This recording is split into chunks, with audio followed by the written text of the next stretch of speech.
What's up, everybody? I'm William. Today we're going to go over the famous equation that says that the fourth derivative of the displacement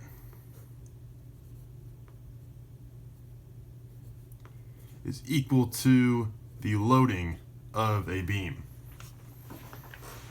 Now we're gonna go through and derive and figure out why this is, and hopefully this will be very clear. So the first step is, as you're probably aware, or if you're taking this in a class, you were probably told that you get the loading, which we're going to say is Q, and you can integrate that to get the shear, which is usually expressed as V. You can integrate that to get the moment. Then you can integrate that to get the angle, roughly speaking, and then you can integrate that to get the displacement. Now it's for many of these, it's very much not obvious why they have an integral relationship, in my opinion. So we're just going to go over them all in order. So let's say we have a beam coming out from the wall here, and it's just got one point load on that. Well, we know that for any part of this beam, let's say this is a force F. Well, the wall is going to have a reaction force in the opposite direction of F. Or actually, let's say this is positive F and this is negative F, because this force is pointing down, so let's say it's negative F. We can see here that at any point of this beam, we just circle some random point. We take a little segment that the shear looks like this. And we can see that anywhere we'll have the exact same amount of shear. So there's no loading right here, but we do have a shear force. And the integral of 0 is equal to a constant. So that part makes sense. But what about if we have some type of distributed load here, where we have negative F newtons per meter, say, for some some length. We'll say this is a length L. Well, then what we can see is okay. Let's start on the right side. So what's the shear force here? So if we take a little segment,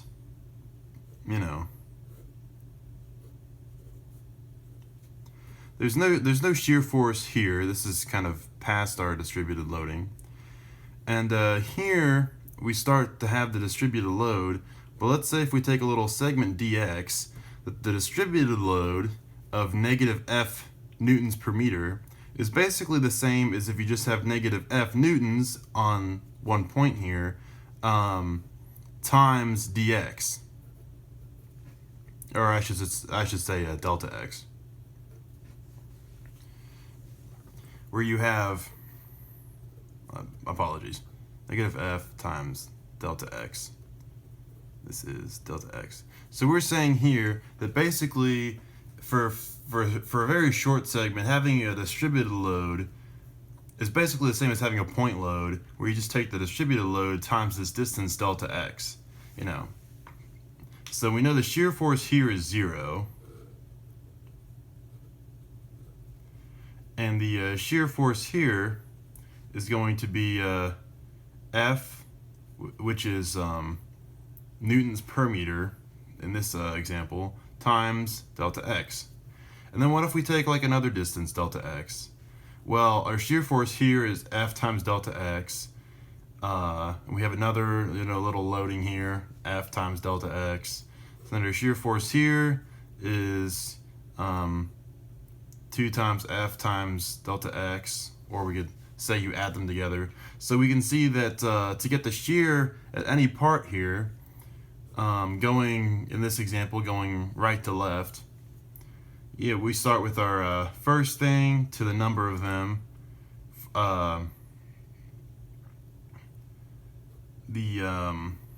whatever our force values are, times delta x.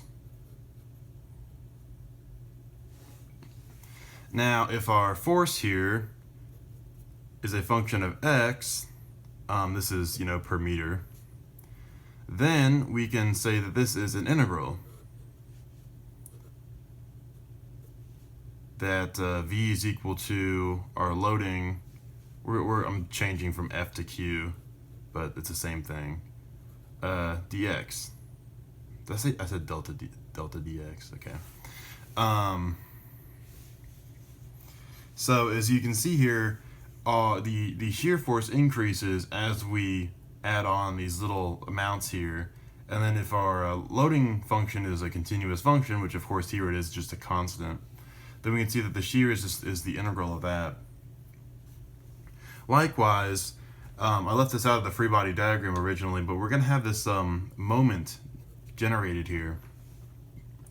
That's the reaction moment from this bending down, which I think is probably pretty clear.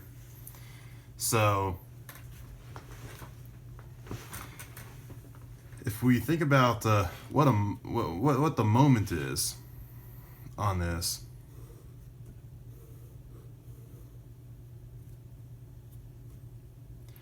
it's actually pretty similar. Let's say for the moment of one force, as we already know, is equal to, let's say this is the distance here is L to this force here.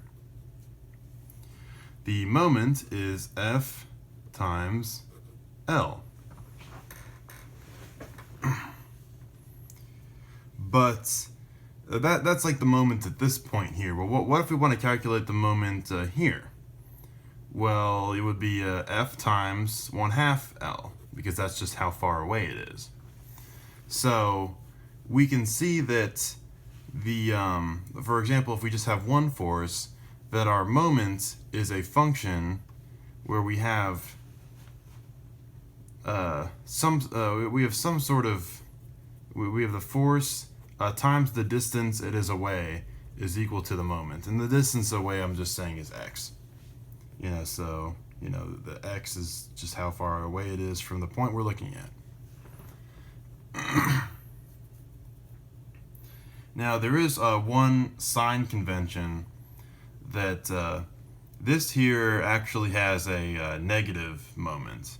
So, but that makes sense because our force here, once again, we can say it's negative. If we say our x is positive, then we get a negative moment. So it's pretty easy to see that, for a point force, we get the constant shear. For a point force, we get a linear moment, so that's the double integral of a constant. But you can also find this for a distributed force, where, once again, you just kind of go one branch at a time. Once again, starting on the right, we have that the distributed force we just take as a point force with the amount of F times delta x, where F here is newtons per meter instead of just newtons. And we find that the value of this is F times delta x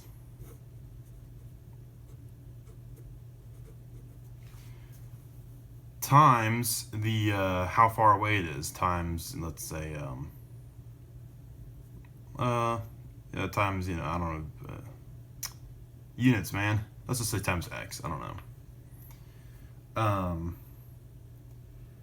Well, we can see here that when you take the integral, you have F times x dx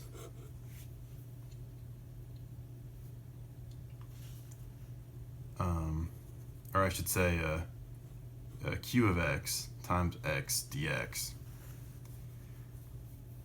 which is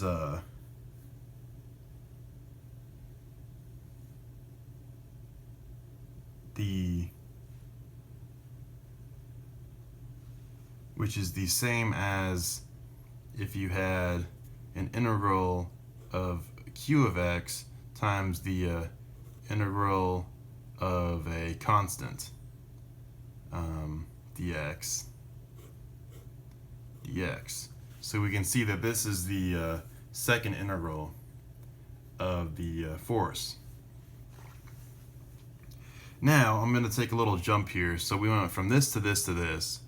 Now y to theta is reasonably simple. So if you have y, which is your deflection, the derivative with respect to x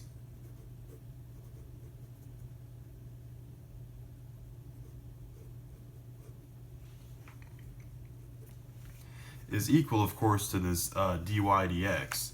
Now, you're probably aware of this from your calculus classes, but if you have dx and dy, we all know this is the rise over run, which is the slope. So that's equal to the slope at a given point. That's, of course, what the derivative is.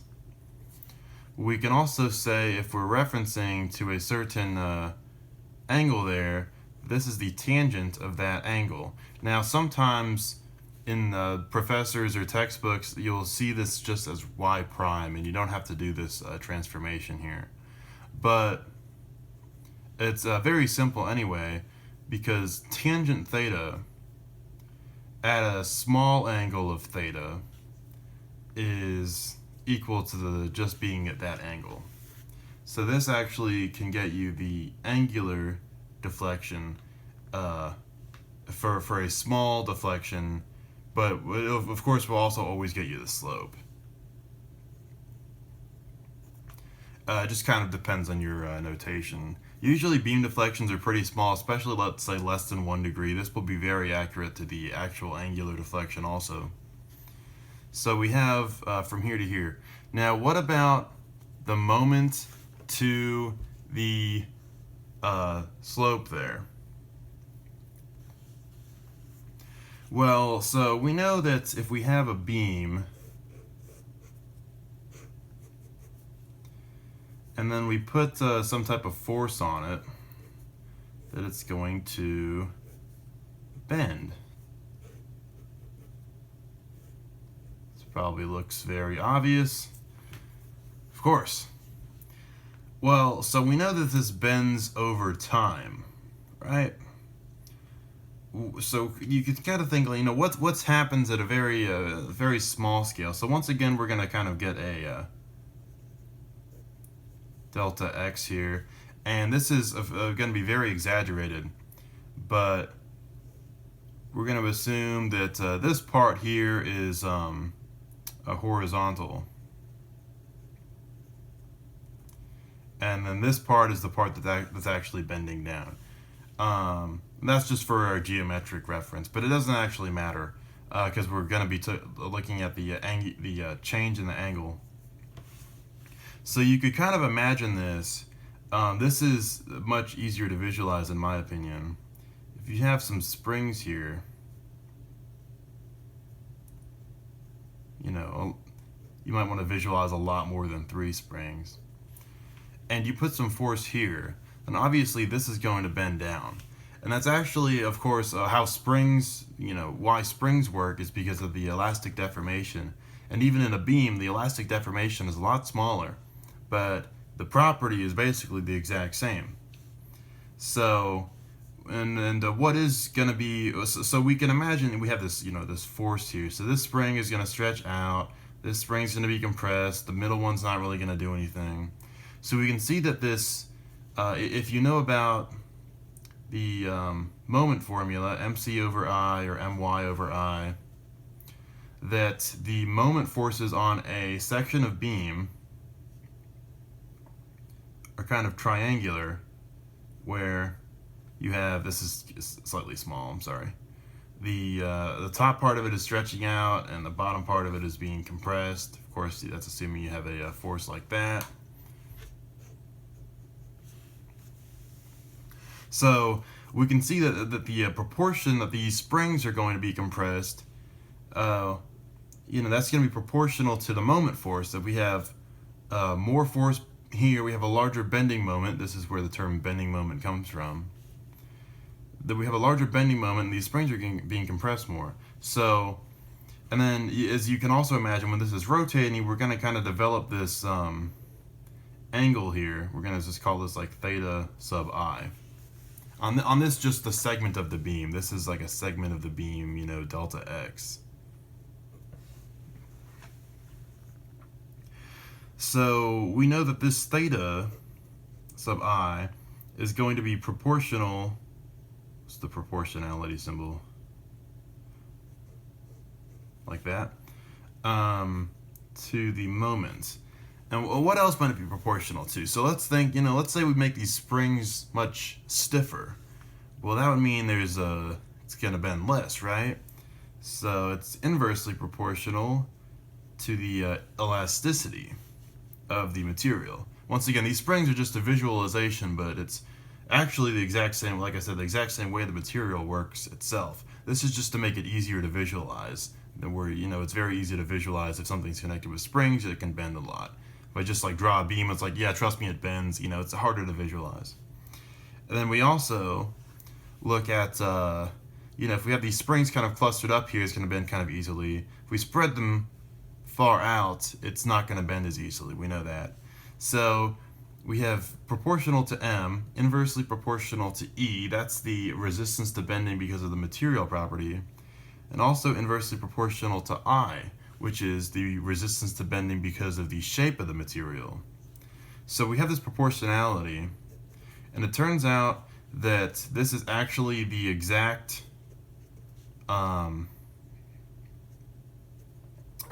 formula. There's no constant in here, and this M here is of course a function of x. So you can probably see where this is going. So we have the theta change at kind of a certain point, delta x. So if we, sum these up from whatever, to infinity, or my bad, from 1 to n, the changes in the theta, then we can get that the theta, the total change at a certain point in the beam is the integral of the ones at every point there. This might be clearer if I write this as a different sum. So this sum, theta I, is equivalent to m sub I e I, so we can make the integral that theta is equal to this.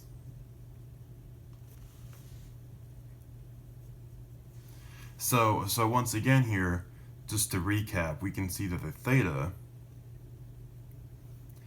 is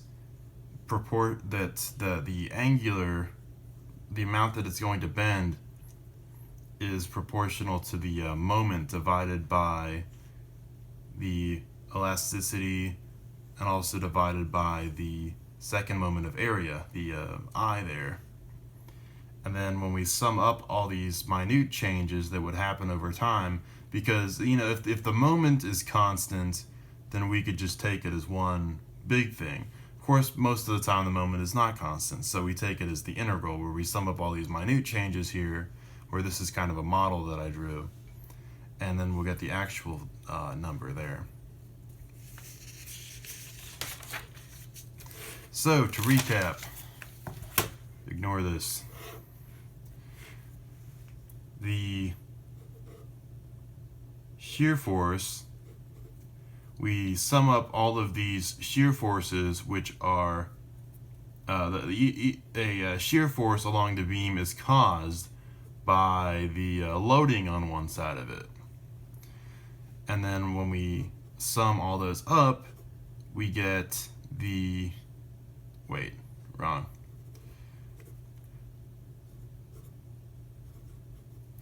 We get the shear. Likewise, the bending moment is also caused by the loading, but instead of the shear, which you just look at the one side, the moment is proportional to how far away it is also, so you have the double integral. And then the angle times the elasticity times the second moment of area is equal to the integral of the moment, because each moment at a certain point causes a certain angular deflection. So we sum up all those deflections by summing up all the moments which cause them, and we get the total deflection here. And then we just use what's essentially the definition of the derivative to find that the total deflection is equal to the integral of the